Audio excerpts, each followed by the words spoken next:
The Backrooms is a relatively recent example of up to what extent our imagination could travel.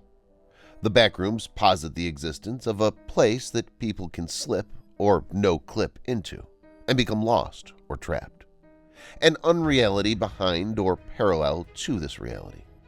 The Backrooms is not inherently sinister on first viewing, as they appear to be simply unoccupied office space of banal manila walls, long corridors, and ugly carpets. But soon the reality collapses, and you find what's behind those long walls. The terrifying element comes with this idea of finding yourself there, unable to escape, trapped in a maze of these corridors that's unending and eternal, meaning that there's no exit and that anyone finding themselves in this other dimension will be confined there forever. And that's not it. There's also the added detail that there are others or other things of an apparent malevolent nature in this environment with you, and that every moment you remain inside, you run the risk of encountering one of these creatures of the other place.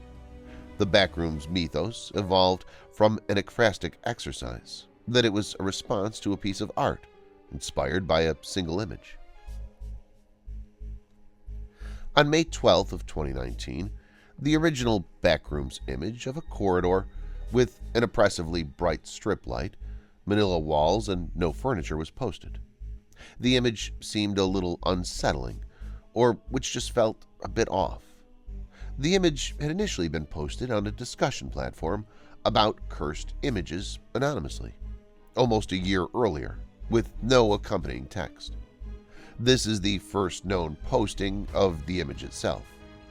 Neither the identity of question poser or the person who responded with this image in the 2019 posting is known, but we do know that it was from this posting that the Backrooms mythos was born, with a brief explanatory text with it. The text, which read, "If you're not careful and you no-clip out of reality in the wrong areas, you'll end up in the Backrooms, where it's nothing but the stink of old moist carpet, the madness of mono yellow, the endless background noise of fluorescent lights at maximum hum buzz, and approximately 600 million square miles of randomly segmented, empty rooms to be trapped in. God save you if you hear something wandering around nearby, because it sure as hell is calling you." The initial pairing of text with the image is interesting in a number of ways. Firstly, it claims knowledge not only of the dimensions, but the features of this place. It also suggests the idea that something in this setting would hear you, given the impression that you're not alone. And there's someone else who's present with you all the time. You can't see it, but it's there. Isn't that scary? Following this, the image of the backroom with the text blew the idea of the backrooms quickly and spread everywhere. And more storylines started to emerge out of it. One among them was posted on May 18th, animations of wandering through the infinite backrooms. The story goes like this. It was approximately 12:15 when I entered the Johnson County Community Health Clinic. I was there for an appointment I had set up weeks ago. Just a routine checkup. It wasn't a new place for me. I'd been there a couple of times before. However, the place had an odd, nostalgic feeling to it, as if it were a location from my childhood, or something. I could never pinpoint exactly what this feeling was, or where it came from. As I walked in, an overwhelming feeling of déjà vu swept over me.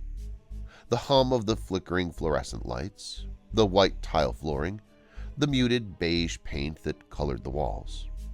I passed the empty waiting area, a small area of the main room with magazines, children's playthings, and blue cushioned chairs, and approached the woman at the front desk.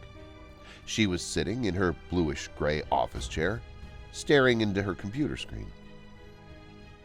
"I have an appointment with Dr. Pebbins," I asked. "What time?" she asked. 12:30, I replied. She began typing something into her keyboard, and after a moment she asked me to wait. "And meanwhile, please fill out this form." She handed me a clipboard which held a simple fill-out form. I walked back to the waiting area, took a seat, and began to fill out the form. I was about halfway done with filling in my information when I slumped back in my chair. I hadn't gotten much sleep the night prior, and I was exhausted. As I slumped back, I noticed something very peculiar. My head never hit the wall. In fact, it felt like it went in. I got up, quite frightened, and looked at the wall, but there was nothing. Not a single hole or dent had been made in the wall by my head. So I reached to touch the wall, and my fingers went through it.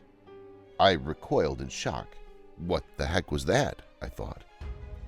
As I reached to touch the wall again, only to find my fingers clipped through the wall once more.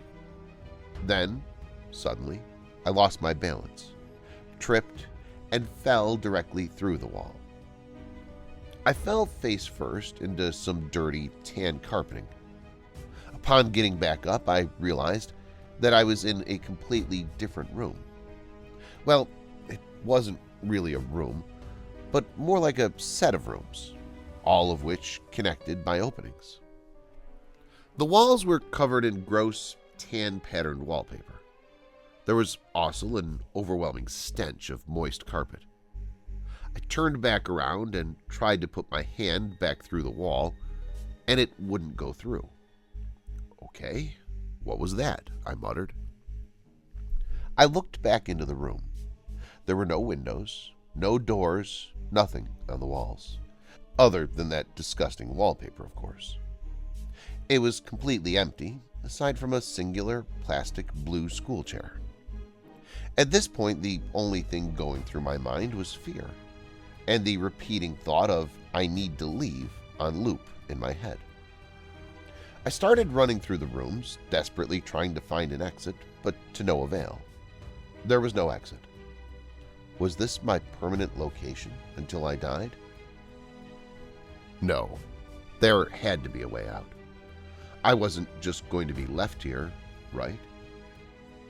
Eventually, someone would notice that I was gone, but nobody did. Then, in the distance, I heard footsteps, but not those of a human's, at least not a normal human. Alongside the footsteps was a gurgling snarl, like that of an angry animal. I began to run. I ran as fast as I could from whatever it was approaching me.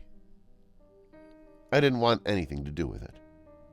I ran for what seemed like forever, but I was always back in that same room I started in. I don't know how. At least, it looked like the same room. Not that I could tell them apart.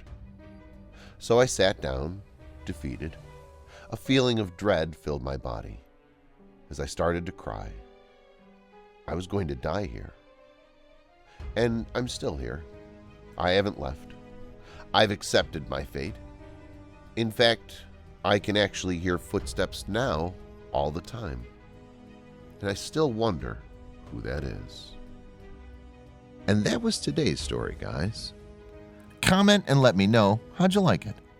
And please subscribe to my channel, guys, if you want to see more Draw My Story horror videos like this one. Till then, bye.